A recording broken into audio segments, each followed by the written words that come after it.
ভাই ব্রাদার, বর্তমানের যুগে এই যুগে মানুষ বুঝছেন আদর্শটাকে খুঁজে বেড়ায়, কার আদর্শ কেমন সেটাই দেখতে চায়।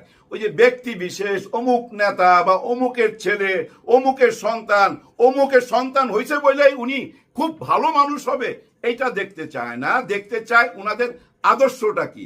এই আদর্শটাকে যারা সামনে তুলে ধরতে পারবে, এই আদর্শটা যারা সামনে তুলে ধরতে পারছে যে ওনাদের আদর্শ কি, ওনারা ভবিষ্যতে কি চায়, ওনারা ক্লিয়ার করতে পারছে। কিন্তু আর এই ক্লিয়ার করতে পারছে বলেই চট্টগ্রাম বিশ্ববিদ্যালয় থেকে এই সুখবরটা পাইছেন আপনারা।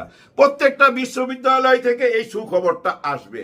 এখন কথা হইলো বারবার কিভাবে ওরা জিতা যাইতাছে, কেন জিতা যাইতাছে, কারণ কি?